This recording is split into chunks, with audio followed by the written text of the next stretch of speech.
Fala, galera! Hoje vamos falar das coisas que todo mundo odeia numa partida de futebol. Aqueles acontecimentos que tiram qualquer um do sério quando está assistindo a um jogo. Então já clique em gostei e vamos nessa! Erros de arbitragem no futebol são como aquela tia distante que insiste em dar presentes esquisitos no Natal. Inevitáveis e frequentemente frustrantes. Imagine só. Seu time está prestes a marcar o gol da vitória quando, do nada, o árbitro anula o lance por um impedimento que só ele viu. É o tipo de coisa que faz qualquer torcedor se sentir mais traído que protagonista de novela mexicana. Esses deslizes podem transformar partidas e campeonatos inteiros em verdadeiros dramas. E a falta de consistência nas decisões só aumenta o sentimento de que a sorte está jogando contra. Aí vem o VAR, o super-herói tecnológico do futebol, pronto para corrigir os erros do árbitro. Ou pelo menos é o que deveria ser. Na prática, o VAR muitas vezes parece mais um assistente indeciso do que um salvador. As revisões demoram tanto que dá tempo de fazer pipoca, e mesmo com todos aqueles ângulos e repetições em câmera lenta, os árbitros ainda conseguem discordar entre si. É como se estivéssemos assistindo a um reality show de decisões esportivas. E o VAR diz, não sei, pergunta pro vizinho.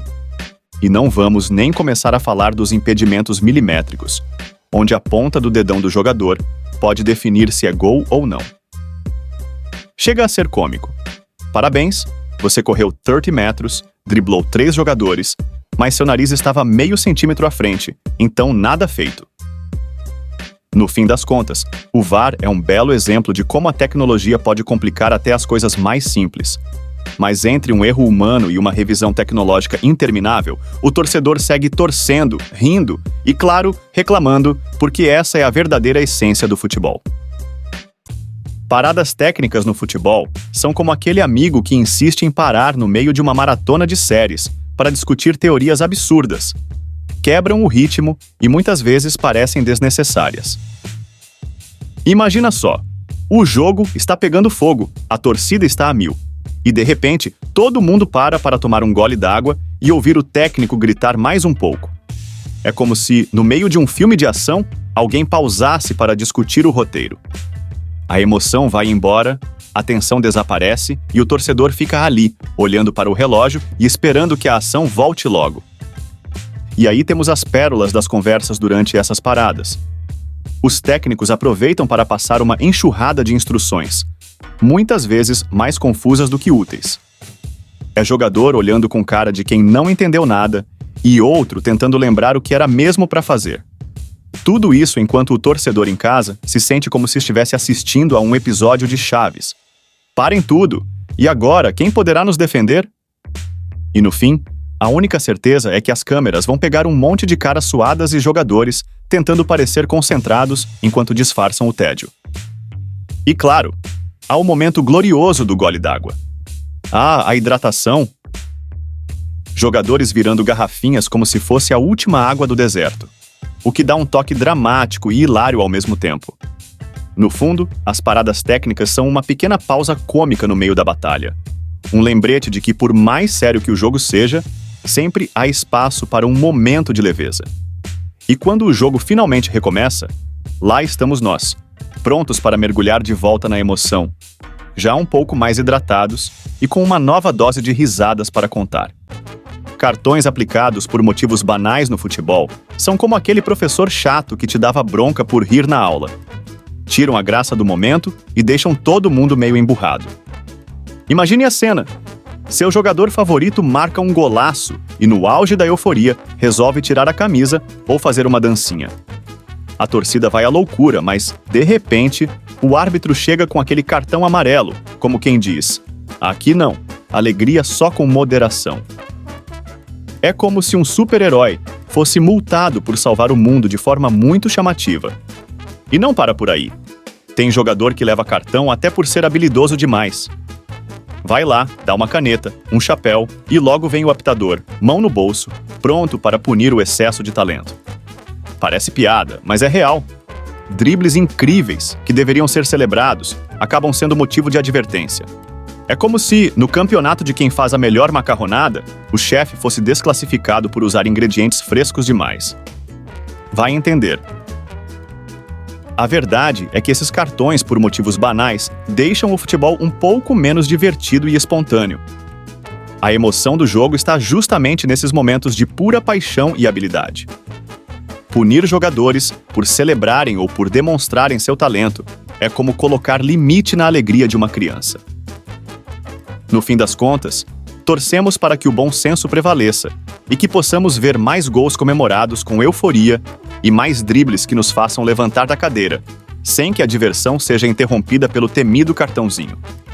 Afinal, o futebol é feito de momentos mágicos e ninguém quer que a magia seja quebrada por detalhes tão triviais. Quando o jogo de futebol fica parado por muito tempo, é como assistir a um filme de ação que, de repente, vira uma interminável sessão de comerciais. A empolgação vai embora e o torcedor fica ali, entediado, se perguntando quando a bola vai voltar a rolar. Imagine uma jogada emocionante, a torcida vibrando e, de repente, pausa para resolver um lance polêmico ou um problema técnico. Os jogadores aproveitam para se alongar ou tomar água, enquanto as câmeras mostram replays e torcedores bocejando. O ritmo eletrizante é interrompido e todos precisam de alguns minutos para retomar o pique quando o jogo finalmente recomeça. Queremos um jogo fluido e cheio de ação, sem pausas intermináveis que tiram a magia do esporte. Pouco tempo de acréscimo no futebol é como aquela sobremesa minúscula depois de um jantar incrível. Deixa todo mundo querendo mais. Imagine um jogo eletrizante, cheio de reviravoltas, onde seu time está pressionando pelo gol da vitória. Aí, quando chega a hora dos acréscimos, o árbitro dá só 2 minutinhos, como se fosse o suficiente para resolver toda a emoção acumulada. É frustrante e decepcionante, deixando torcedores e jogadores com a sensação de que o tempo para virar o jogo foi tirado deles. Queremos acréscimos justos que reflitam o tempo realmente perdido, para que cada segundo seja aproveitado ao máximo, mantendo a intensidade e a paixão até o apito final. Times retranqueiros no futebol são como aquele colega de trabalho que nunca arrisca e sempre joga pelo seguro. Podem ser eficientes, mas dificilmente empolgantes. Eles entram em campo com uma estratégia clara de defesa, fechando todos os espaços e esperando o adversário cometer um erro. Para os torcedores, isso pode ser frustrante de assistir, pois o jogo se transforma em uma batalha de paciência, com poucas chances de gol e muita disputa no meio-campo. Em vez de buscar a vitória com ousadia, esses times preferem garantir o empate, transformando partidas promissoras em eventos monótonos. A frustração dos torcedores é palpável quando um time retranqueiro consegue levar sua estratégia ao extremo, resultando em jogos que parecem mais um exercício de resistência do que uma exibição de talento. Cada tentativa de ataque do time adversário é meticulosamente desarmada, e a bola raramente passa da linha do meio-campo. Esse estilo de jogo pode ser eficiente, especialmente contra adversários mais fortes, mas sacrifica a emoção e a criatividade que tornam o futebol tão apaixonante. Os gritos de incentivo da torcida muitas vezes se transformam em suspiros de tédio ou vaias, refletindo a insatisfação com a falta de ação. No entanto, há momentos em que a estratégia retranqueira pode ser justificada, especialmente em competições de mata-mata, onde o principal objetivo é avançar de fase. Mas, no longo prazo, os times que adotam essa abordagem correm o risco de alienar seus torcedores, que desejam ver mais do que uma muralha defensiva intransponível. Futebol é feito de gols, dribles e jogadas criativas que levantam a torcida das arquibancadas. Assim, embora a retranca possa garantir resultados, ela dificilmente conquistará corações, deixando claro que, no futebol, a paixão pela vitória deve andar de mãos dadas com o espetáculo. Agora, outra coisa irritante: jogadores que se jogam em busca de faltas no futebol são frequentemente criticados por sua conduta antiética e por manchar a integridade do jogo. Essa prática, conhecida como simulação ou mergulho, envolve dramatizar contatos mínimos ou até mesmo inventar faltas para enganar os árbitros e obter vantagem para suas equipes. Para muitos espectadores e fãs do esporte, esses mergulhos são vistos como uma forma de trapaça e desonestidade, minando a credibilidade e o fair play do jogo. Além disso, essa conduta pode prejudicar a imagem dos jogadores envolvidos, minando sua reputação e credibilidade perante os torcedores e colegas de equipe. Em última análise, a simulação vai contra os valores fundamentais do futebol, que preza pela competição justa e pelo jogo limpo, destacando a necessidade de medidas para combater esse comportamento prejudicial ao esporte. Os jogadores catimbeiros no futebol são conhecidos por sua astúcia e habilidade em manipular o jogo para ganhar vantagem sobre seus oponentes.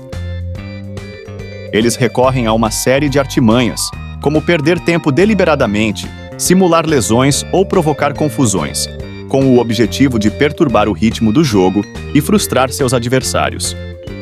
Essas táticas muitas vezes testam os limites da ética esportiva, causando irritação e controvérsia entre os espectadores e até mesmo entre os próprios jogadores. Embora alguns possam admirar sua capacidade de controlar o jogo, a maioria vê essas práticas como antidesportivas e prejudiciais ao espírito do jogo. A presença de jogadores catimbeiros destaca a necessidade de vigilância por parte dos árbitros e autoridades esportivas para garantir a integridade e o fair play do futebol. A demora nas substituições no futebol. É como esperar na fila do mercado atrás daquela pessoa que decide fazer compras para o mês inteiro no caixa rápido.